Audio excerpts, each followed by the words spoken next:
All right. Hey, everybody. It's Dean with the Affiliate Real Estate Group. So I'm coming back with another market update. We are August 31st today. I'm going through everything that's happening in the market, and I know it's a little bit, we're towards the end of the summer here, so we got the fall market coming up. I'm going to talk to everybody about that, what to expect, what's happening, and what's happening with interest rates. But first, let's get into it a little bit here with the new listings. So basically, obviously, July and August are typically slower months in the market. We saw obviously listings drop off a cliff here. I am expecting a big boost in new listings coming to the market the next 2-3 weeks. The one thing to keep in mind here though is a lot of listings actually do come off the market in July and August. The reason why is because some people just don't want to be showing the house. During the summer because they know it's going to be a little bit slower. There's a positive and a negative to that. You can't sell if you're not listed on the market, and you can, if you're not getting the action that you want, you're probably not, on the market at what you should be, because there are homes that are selling. We're going to go through that. Like if we just see this week or the last 3 days, there's still 235 homes that sold in the last 3 days. There's 285 new listings, and there's 169 new conditional sales and 17 conditional escape clauses. So there is stuff moving in the market, and that's on a 3-day trajectory, right? If I go 7 days, the last 7 days, let's get it refreshed here: 464 sales, 626 new listings, and 334 conditionals, and 45 conditionals with escape clauses. So, two factors to that, right? You want to take a break, not have to deal with showings and keeping the house in show condition, sure. But on the opposite side of that, you can't sell if you're not listed. So there is still movement in the market, but we are going to see a pretty big increase here. We're probably going to be above the 800 mark in terms of new listings. I think we're probably going to be closer to the 900 range. I think a lot of people are gearing up for the market to hit this year and in the fall, right? So it's going to be a little bit different than what happened over the year.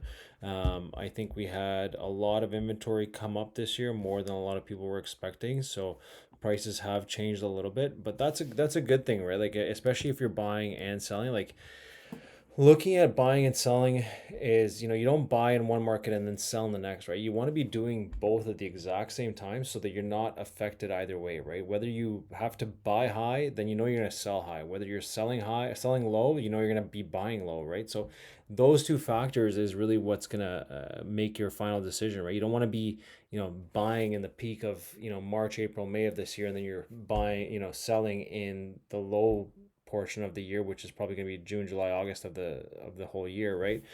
Or November and December, depending on how things work out the next couple of months here. So that's just one piece of advice I always tell everybody is, if you want to be sold and purchased in the same time frame, so you're not worried about anything, that's your best bet, as opposed to trying to time it perfectly, because you can't time it perfectly. You don't know what's going to happen until you list your home, and you don't know what you're going to find on the market when you start looking. So a lot of different factors in there, but expect a lot of new listings to come on the market in the next couple of weeks here. So this week's going to be a big week. We have the Labor Day long weekend, so that's going to be a huge factor. Nobody should be really realistically listing before the long weekend. You can't expect much action to be happening on a weekend where most people are taking off. It's been, I know school started for a lot of families this year and a couple of days early, so typically it's the first week of September. I know some schools started last week on Wednesday, so yeah, I know a lot of people are taking their time and kind of recalibrating before they resume their house hunting search or even start their house hunting search. So a lot of different factors there, but expect a big push in new listings for the first couple of weeks of September. Let's take a look at the sales. Now, this is also, you're going to see a bunch of sales happen, but if we take a look at the dark blue line here, we actually haven't been too bad. We've actually been on par with the last few years in terms of activity, which is a really good sign. I kind of had this feeling this is how the year was going to shape out as soon as we got kind of once we finished the first quarter, because the first quarter was actually a lot slower. It's very reminiscent of 2023, where we had a very, very slow first quarter. a really booming kind of middle of the year, second quarter, third quarter, and then kind of an okay fourth quarter. But a lot of people did kind of start jumping back in the market in the fourth quarter of the year, which set up 2024 with a big year, right? Because 2024 you had a really active year, but that's because a lot of people were coming back from, they were looking at 2023 prices. They're like, wow, there were some deals out there. So now it's my time to shine. I got to jump in there, and that's what kind of gave a boost to the 2024 market. And then we're kind of getting the reverse of that, right? We had a really, like, look at the back end of 2024, very, very active. Even the summer was, yeah, on par, nothing special, right? But like, look at these peaks here in, the first 3 to 4 months of the year in 2024, the yellow line, right? So you got tons of big jumps. Like, it was huge, right? So I think we're kind of poised to have a very similar year to 2023.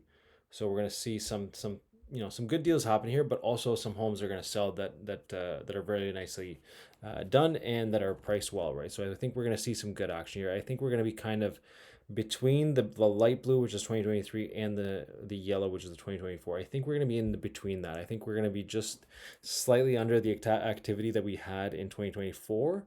But I think better than 2023. So I think it's going to be a good time, especially if you're buying and selling, because the nice inventory is definitely going to go. But there's going to be some deals out there because there's been so many listings, right? Like how many listings did we have this year? We had a bunch of them skyrocket through like record highs over the last 4 years. So you got to look at this stuff as like, is it perfect? No. But is there tons to choose from? Yes. Is it my time to start negotiating, doing what I want finally as a buyer? Yes. So there is tons of opportunity out there. So keep that in mind. Depending on what you're looking for, you don't have to be rushed, you don't have to be pressured. But when you do find the right home, it's better to act quickly and swiftly as opposed to waiting and hoping the best works out, because sometimes some people are looking at the exact same home as you. So keep that in mind. Average sale prices. So average sale prices of residential homes have actually been doing really well this year. It's really the upper 700 and above market that's been keeping home prices quite up compared to the below 700 market. Like the first time home buyers, they are really struggling, obviously, and that's mainly because of the economy and because of what's happening with the jobs, right? There is an impending kind of, like, we're going to see what's going to happen here with the government, but I know a lot of people are forecasting a lot of job loss. So that is definitely going to factor in with a lot of purchases in those ranges of 5 to 6 to 650 range, because that's kind of your young family, first time home buyers and stuff like that. That's their affordability range. Unless they have huge savings or family help, they're probably looking in that range, and that's where a lot of listings are suffering. There is, it is competitive out there, especially for townhomes. It's quite competitive. So you really got to know what you're doing and what to expect. You can't just be going out there and hoping that you're going to get a record-breaking sale, because you're not. It's as simple as that. You're not getting a record-breaking sale in the townhouse market. Forget about it. There is, in each neighborhood there, if you're looking at high-end townhomes, there's probably 20 homes as your competition. If you're looking at low-end entry-level townhomes, you got another 20 as your competition. It doesn't matter which neighborhood there is tons to choose from in every single suburb in Ottawa. So if you're looking at Canada, Stittsville, Barrhaven, Riverside South, Findlay Creek, Orleans, all of that stuff, there's tons and tons of competition. So don't think that you're going to be miraculously the one that sells the quickest for the most amount of money, because you're not, because there is so much competition, and you really need to know what your competition is out there to be able to properly market the home and properly price the home. There's two different things: marketing and pricing. Pricing is one thing, but marketing is, how is the home going to show? How is it going to look? Is it going to be in show ready condition? Are you getting staging to get the homes, like perception the best, right? Like, what are the negatives of your home, and how can you remove as many negatives as possible from your home so that all the positives are showing up, right, to all the buyers? Because realistically, if I'm a buyer in this market and I see 50 townhomes from Barrhaven to Riverside South, I'm doing what I want. I'm going to go see as many homes as I want. I'm going to go see which one's the best one, which one's the best priced, and I'm going to make a decision when I feel like it. And that's the sentiment around many buyers in that price point. So do not be fooled thinking that you're going to be something different when you're not, because there's so much other competition out there. I can't stress that enough. Now, if we flip that and we go into the residential single market, single detached homes, there is quite a bit of differences there, right? So in the suburbs, the homes that are single detached, they are also taking a bit of a beating because they're taking much longer to sell. Um, and they also have to be, priced appropriately, because that's the one thing that a lot of buyers are seeing is that, why am I going out to the suburbs driving 30, 40 minutes when I can get a beautiful single detached home for a very similar price in the city? Maybe not, maybe it's not the same age, but I also don't have to drive 30 minutes every time I get in the car to do anything, right? So a lot of choice out there. We are seeing homes in the single detached market in the city core. Those are moving quickly. They're moving much faster. I would say, I don't have the exact numbers in front of me, but I would probably say it's about half the time to sell compared to homes in the suburbs. Now, again, that's just me saying it, a number out in the dark there, but I think it's very realistic because there is much more competition in the suburbs for single detached homes, whereas in the city, if you're looking to be somewhere in Westboro, Hintonburg, Ottawa South, and stuff like that, like it's very very competitive there, because you might have, for every 10 streets you see in an area, there might be 2 3 homes that are pretty good, right? Whereas in the suburbs, you look at the at a radius of 10 or 15 streets, you probably have 20, not 20, let's say you probably have 7 to 10 townhomes for sale, and you probably have about 10 to 15 single homes for sale. So it's quite a different market. Whereas if we take that same radius, you look in the city, under a $1 million price point, you probably have very little. You probably have 2 to 3 of each type of home, if there's even any semis or townhomes available. That's the tough part. So that's kind of what's keeping the price points up. Is it's kind of the upper echelon of the market, but also too, a lot of the homes that aren't selling in the suburbs, people aren't even dropping their prices. So they're hoping that they get a price. They're willing to wait, which is fine. You might be able to get it if you're willing to wait. But if you're in a crunch where you need to sell and you have to sell, you're gonna have to be an aggressively priced home, and you're gonna have to look the best as well to be on the market. So we had some pretty good peaks here in this area, kind of May June area. We did see a few drops here in the July August area, and then I think we're gonna see a bit of a boost here in terms of residential only prices. The next one I'm going to look at here is residential and condo. So this is the overall market. Obviously, we know condos took a massive beating this year. We know that from the Toronto market, and we know that in the Ottawa market. Ottawa's never really been a huge hub for condos. I think that's starting to change slowly, but it is going to take some time. We don't have the amenities that Toronto has.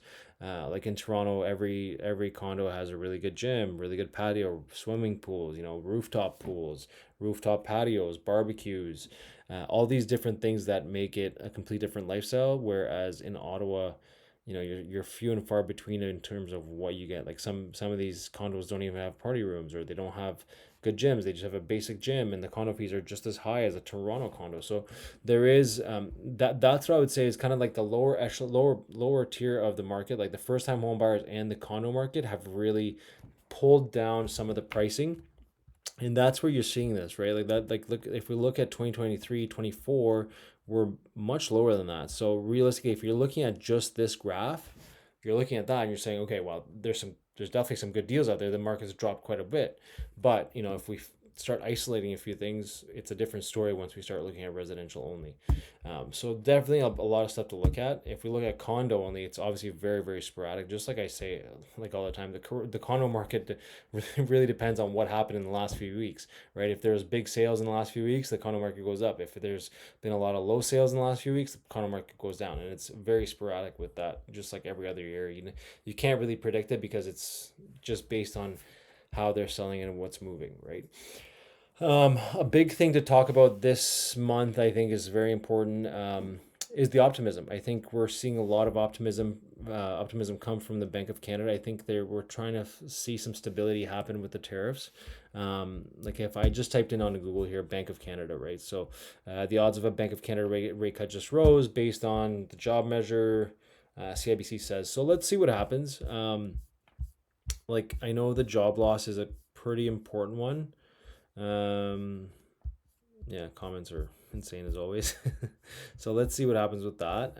I know a lot. Like we didn't get any rate drops in the last few weeks, or even last few months, which we were expected to have at least one, maybe a 0.25 rate drop, maybe a 0.5 rate drop. But I think now we're probably going to be. We got September 17th is the next rate drop, I believe. September. Yeah, so we had nothing for the past 3 months in a row. And before that, it was 0.25, 0.50, 0.50, 0.25. So since June of last year, we had one, two, what is that, 7 consecutive drops. And then we just had 3 in a row that we didn't drop. And I think, September 17th rate announcement and then October 29th monetary policy announcement. And apparently the next monetary policy announcement, they're not even going to be looking at the 2% target for inflation.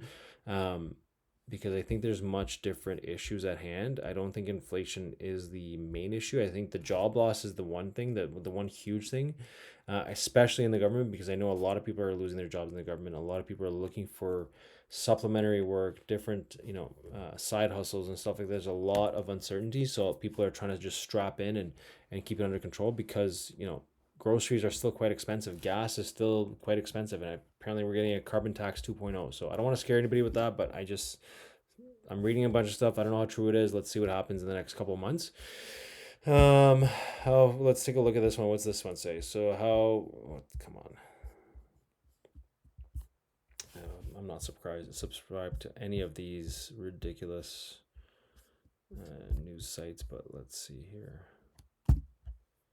So GDP contraction clouds outlook for Bank of Canada's September rate decision. So Canada's gross domestic product fell 0.1 in June, the third straight monthly decline and first such streak since 2022, this StatScan says. Real GDP also contracted 0.4 in the second quarter, negative 1.6 annualized, following a 0.5 gain in Q1, which was revised slightly lower on a per capita basis, declined 0.4. Okay, Q2 contraction was led by a 7.5 drop in exports, including 24.7 plunge in vehicle shipments due to the U.S. tariffs. So yeah, these are huge implications on us, right? Like tariffs definitely affected us, and I think that's why we're I'm pretty optimistic about the fall market. I think it's really going to start taken off a little bit because people are starting to realize that one, they can negotiate. Two, how much lower is it going to go before a lot of people return to the market, because the rates are at a really good number right now, right? Like you can get anywhere from 3.89 to 4.5 depending on your qualifications, right? Like even if you have to go like subprime or alternative lending, there is still good options out there that are still better than what was available to a year or two ago, right? So I think there is quite a bit of positivity that I think is going to happen, but I'm not a fortune teller, so I cannot, and I cannot predict the future. But I think based on, economists divided on September rate call as GDP weakens, right? So they don't even know, right? They're kind of 50-50. I think it's going to, I think we're due for one, right? Like we need one. We need something to spark the economy a little bit. I'm just looking at the Canada 5-year bond rate. So the bond rate is at 2.82. And we should be seeing what percentages go to above that. So 1.5 to 2 above that. So yeah, between 3.89 to 4.5. Now let's take a look at year to date. So our Canada bonds are kind of at the same level that they've been all year, except for March, April, May, where they were the lowest, right? So if you're looking for the best rates, this is when you would have got them. We're also starting to get good rates right now. If we look at a 1 year, so from this September, basically August 31st last year to August 31st this year, we kind of saw the same wave, right? It goes up, goes down, and then let's take a look at the 3-year trend. This is, if you're looking at this, you should be very positive, right? We had lots of peaks and valleys, huge increase, 2023, October, kind of highest points of the year. We had a drop the year after that, and then this year it dropped. 2025, it dropped again. right? And then we're getting some peaks and valleys, and then I think we're gonna see a little bit more of a drop, but I don't think it'll be too substantial. If we look at all time, where are we? So what is this? This is 2006, right? So 2008. Well, let's see 2008. Where were we at 2008? So September 1st, 2008, we were at 3.0008, and we are just below that. We're at 2.9 right now, right? What does that say? I can't tell you that because it doesn't matter. It's complete different times. It's very different areas and different things that are happening in the world. But all this to say is that really it's I think we're in a good buyer's market. I think there is, good sellers that are realistically priced and know what they're doing and are experienced in these kind of markets. They are going to have success. Sellers that are, a little bit cocky, think that they have something that they don't, they're going to get hit a little bit, and they're going to have to either hold, which is fine. You can hold, and if you don't want to sell, you don't have to sell. You can either keep it, rent it, live in it, doesn't matter. But if your goal is to sell, make sure you know what market you're in. My biggest tip for this month is, if you're a seller, do the extra effort. Put in the extra work to know, did I put out all the stops to get my price, or am I just doing what I can and hoping for the best, right? I always say hope is not a business plan. I know with a lot of my clients, I've met with them, and we don't rely on hope. I personally don't, because if you're just sitting there crossing your fingers and hoping that the good stuff happens, that's never going to happen, right? You really have to put in the work. So if you're a seller, get the staging consultation, get the professional cleaners to come in, get the carpets cleaned, refreshed, right? Do you need painting? Do you want to refresh the walls? Like it's like, and if you're a seller and you're in our database and you're wondering why I'm talking about all these things, because we have access to this stuff. So if you're curious about, some of our professional trades that we deal with, let us know. We'll gladly introduce you. Even if you're dealing with another real estate agent, just let us know. We have the connections that we've built over the years, where we get things done at fair prices, and it's good colleagues of ours that know what to do when prepping for market, because they have gone through this a bunch of times, dealt with sellers, dealt with tenants and stuff like that, where they know what they're walking into. So don't be shy to reach out about that. If you're a buyer, I'd say start hunting. Really, the biggest thing as a buyer is seeing what's out there and pinpointing the exact area you want to be in. If it's not an area, find the style of home that you like. Because if you're looking in a suburb, you can pick whatever you want. Go find the 3 type of townhomes you like, or the 3 type of units you like, and pick at them and start negotiating. This is your time to negotiate. If you're not working with an agent that's willing to negotiate, find yourself a new agent. Simple as that. Because right now, many of my clients can say, depending on the situation, we're putting in an offer no matter what, and we're seeing what we can get out of it. Because you never know, right? Like, there's sometimes, yes, you start low. Maybe you have to come up to a middle ground where everybody gets a little bit, but maybe you're still winning in the overall grand scheme of things, right? So you got to negotiate. You can't just hope that a home is going to be priced miraculously and you're just going to jump on it and there's going to be no competition and all that stuff. So really, this market does take a bit of work. It is a little bit of a nuisance. It is a little bit of extra few steps where, in past few markets where we've had bidding wars and stuff like that, you got to kind of weigh the pros and cons for yourself. Do I want to be in a market where there's absolutely no inventory, where I can't pick what I want, I can't negotiate, and all I have to do is, put in an offer and hope I just paid enough over asking? Do you want to be in a market like that? Or do you want to be in a market like we're in today? You have 20 to 30 homes that are sitting in the market. No, they're not selling, but no home is selling. So find the one you like, be the one that's going to be a proud new owner of it, and get a good deal on it. It's simple as that. I can't stress it enough. There is deals out there. How do you know which seller's motivated? Well, take a look at the history. I'm going to do, in this email, I'm going to put a list of all homes that have had price decreases. My top 5 picks, I'm going to do that again. There is a lot of good picks out there, and we're going to find some good deals for whoever's looking. So I'm going to cut it off at that. I'll be back in the studio for next month's video. We did get a little bit jam-packed here for kind of the end of summer. It's been quite a crazy summer.